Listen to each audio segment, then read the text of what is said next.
मोहब्बत ना मिले तो कैसे सब्र करें। नौजवान लड़के और लड़कियों के लिए पैगाम। मोहब्बत में इंसान का दिल बच्चा बन जाता है।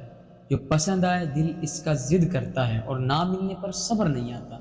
पता है दुनिया में हर जख्म का मरहम है तो उसका भी है, लेकिन जैसे हर जख्म वक्त के साथ साथ ठीक हो जाता है, इसी तरह मोहब्बत ना मिलने पर भी सब्र आ जाता है, लेकिन वक्त के साथ साथ। और हमें सब्र नहीं है, असल में हम बस अपनी ख्वाहिशात देखते हैं। ये नहीं देखते कि ये सब तकदीर के फैसले होते हैं।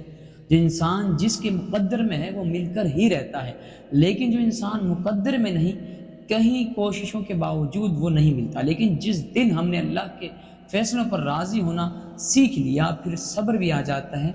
असल में हमें नहीं इल्म के दिल जिस इंसान की ज़िद कर रहा है, शायद वो इंसान हमारे लिए सही नहीं, शायद इसके साथ ज़िंदगी हम गुजार भी न सकें, शायद अल्लाह ने इससे बेहतर चुना है हमारे लिए, शायद इस इंसान के साथ हमारा मुस्तकबिल ख़राब होना है। हमें नहीं इल्म, लेकिन किसे इल्म है? मुस्तकबिल का अल्लाह को इल्म है। अल्लाह पाक जानता है कि हमारे लिए कौन सही है और कौन नहीं। इसलिए कोई किसी से जुदा हो रहा हो तो कोई इसके साथ जुड़ रहा।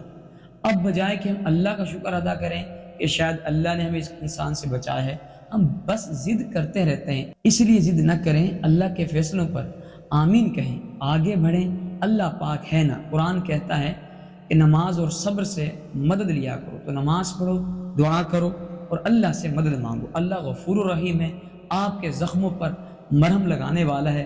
बस इंसान का ईमान और यकीन मजबूत होना चाहिए अपने रब पर, फिर सब्र भी आ जाता है और सुकून भी। अस्सलामु अलैकुम वरहमतुल्लाहि वबरकातुहू। मेरा मकसद दीन फैलाना है। मैं चाहता हूँ कि दीन के इस खूबसूरत सफ़र में आप सब मेरा साथ दें। मेरे चैनल को अपनी फैमिली और दोस्त अहबाब के साथ ज़रूर शेयर करें, ताकि वो भी इस सफ़र में शामिल होकर अपनी ज़िंदगियाँ संवार सकें।